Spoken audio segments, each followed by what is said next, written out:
rescue. But Gamelin had miscalculated. It was not 1914 all over again. Instead of a great sweep through Flanders, the main German thrust was farther south, through the impenetrable Ardennes forest.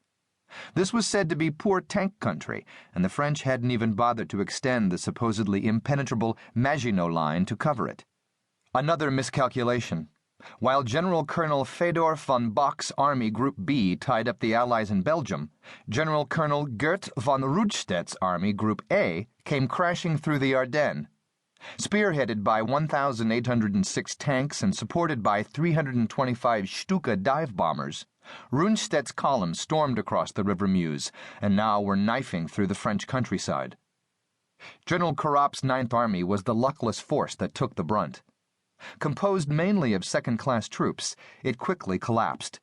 Here and there, die-hard units tried to make a stand, only to discover that their anti-tank guns were worthless. One junior officer ended up at the Le Mans railroad station, where he committed suicide after penning a postcard to Premier Reynaud.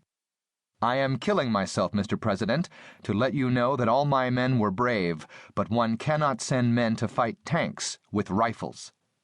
It was the same story with part of General Charles Hunsiger's Second Army at Sedan, 50 miles farther south. As the German tanks approached, the men of the 71st Division turned their helmets around, a rallying sign of the Communists, and bolted for the rear. 3 brigades of French tanks tried to stem the tide, but never had a chance. One brigade ran out of gas, another was caught detraining in a railroad yard. The third was sprinkled in small packets along the front, where it was gobbled up piecemeal. Now the panzers were in the clear, nothing to stop them. Shortly after 7 a.m., May 20th, 2 divisions of General Heinz Guderian's crack 19th Corps began rolling west from Péronne. By 10 o'clock, they were clanking through the town of Albert, where a party of untrained English territorials tried to hold them with a barricade of cardboard boxes. 11 o'clock, they reached Edouville, where they captured a British battery equipped with only training shells. Noon, the 1st Panzer Division had Amiens, where Guderian took a moment to savor the towers of the lovely cathedral. The 2nd Panzer Division rolled on. By 4 p.m., they had Beaucaire, where they captured a depot containing the BEF's entire supply of maps. And finally, at 9:10, they reached Abbeville, and then the sea. In one massive stroke, they had come 40 miles in 14 hours, cutting the Allied forces in two. The BEF, 2 French armies, and all the Belgians, nearly 1 million men, were now sealed in Flanders, pinned against the sea, ready for plucking. Deep in Belgium, the British frontline troops had no way of knowing what had happened on their flank or to the rear. They only knew that they were successfully holding the Germans facing them on the River Diehl. On May 14th, the day Rundstedt routed Carrap, Lance Brigadier Noel Watkin of the Royal Artillery heard rumors of a great Allied victory. That night he had nothing but good news for the diary he surreptitiously kept. Enemy retreat 6.5 miles. Very little doing till the evening.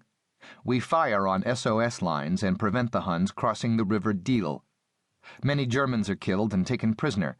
27,000 Germans killed. Official. Next day was different. As the French collapsed to the south, the Germans surged into the gap. Soon shells were unaccountably pouring into the British flank. That evening, a bewildered Noel Watkin could only write, "What a day! We are due to retreat at 10:30 p.m., and as we do, we get heavy shell fire, and we thank God we are all safe. Except for the shock, I am okay." Most of the BEF were equally mystified by the sudden change in fortune. Throughout the 16th and 17th, the troops began to pull back all along the line. More and more guns were shifted to face south and southwest. On the 18th, when the 2nd Essex was ordered to man the La Basse Canal, facing south, the battalion commander, Major Wilson, was incredulous. Wasn't the enemy supposed to be to the east? "I can't understand it, sir," agreed Captain Long Price, just back from brigade headquarters. "But those are our orders." One man who could understand it very well was the architect of these stopgap measures, General the Viscount Gort, Commander-in-Chief of the British Expeditionary Force. A big, burly man of 53, Lord Gort was no strategist. He was happy to follow the French lead on such matters, but he had certainly soldierly virtues that came in handy at a time like this. He was a great fighter.